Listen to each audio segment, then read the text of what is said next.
I have decided to spend 100 days alone in this jungle. No city, no people, no comfort. Just me and nature. From this moment, every single thing I eat, every single thing I use, and every single shelter I build must come from this forest. I do not know how difficult it will be, but I know it will test me. This is my journey. The very first thing I need is protection. Without shelter, I cannot last even one night. The rain here is heavy and the animals move at night. I need a dry place, somewhere safe. I look around and find a small clearing not too far from water. It feels right. I cut down bamboo, I carry logs, and I use large leaves to cover the frame. Slowly, it begins to look like a hut. It is not comfortable, but tonight it will keep me alive. Fire is the next priority. Without fire, I cannot cook. Without fire, I cannot stay warm. Without fire, the animals will come too close. I try again and again with stone and dry leaves, but nothing works. My hands ache. My body is tired, but I do not stop.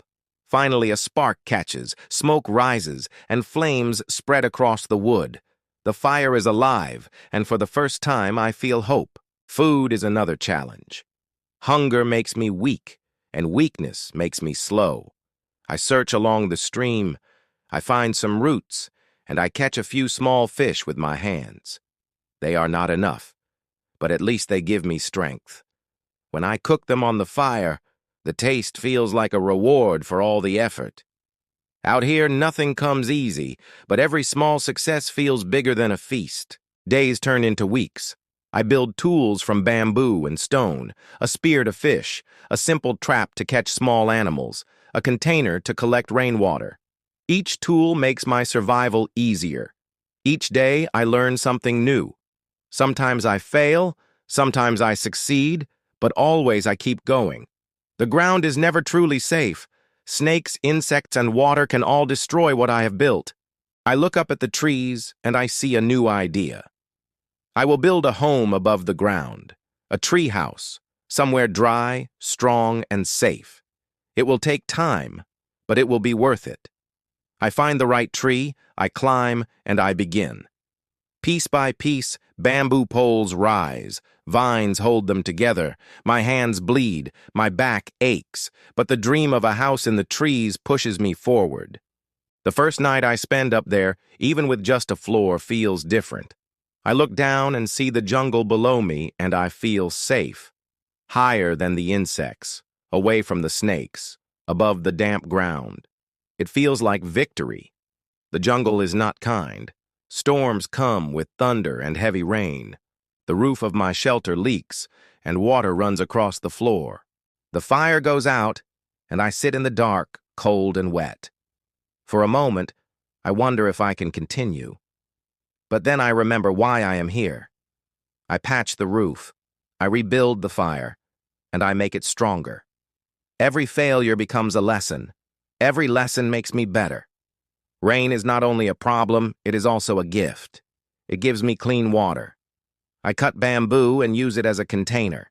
I drink deeply, and I feel new life in me. Without this rain, survival would be impossible. Food becomes more reliable as my skills improve.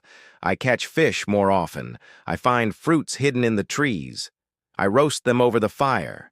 The meals are still simple, but now they feel enough. I am no longer just surviving, I am living. The treehouse grows. Walls rise, the roof becomes strong, the ladder becomes firm. When I sit inside, I look around and realize this is more than just a shelter. This is a home. Made only with my hands and what the jungle has given me. No nails, no ropes, no machines, only patience and effort. As the days pass, I begin to notice the rhythm of the jungle. The mornings are filled with bird calls, the afternoons with the hum of insects, and the nights with the cries of animals. I am no longer afraid of these sounds. They are part of life here, and I am part of it too. There are still dangers. One slip with a knife, one cut on the foot, and everything could end. I treat even the smallest wound carefully, using leaves and plants to cover it. Out here, nothing heals quickly. and I cannot afford mistakes. Some nights are harder than others. The storms return, lightning flashes, and the wind shakes the trees. But this time my house holds strong. The roof does not leak, the walls do not break, and the fire keeps burning. I smile in the darkness, knowing that I built something powerful enough to stand against nature. Day after day, week after week, my body changes. I become stronger, leaner, more patient. The jungle that once felt strange now feels like home. I move with it, I listen to it, I survive with it. On the 100th day, I stand outside my treehouse and look across the forest. I think of the first night with only a weak hut and a weak fire. I think of the hunger, the storms, and the failures. And I think of the lessons, the victories, the growth. I did not just survive 100 days. I built a life from nothing. This journey has shown me that comfort is not necessary. Luxury is not important. What matters is strength, patience, and respect for nature. I came here with nothing. I leave with everything that the jungle taught me. 100 days alone in the wild. And I survived.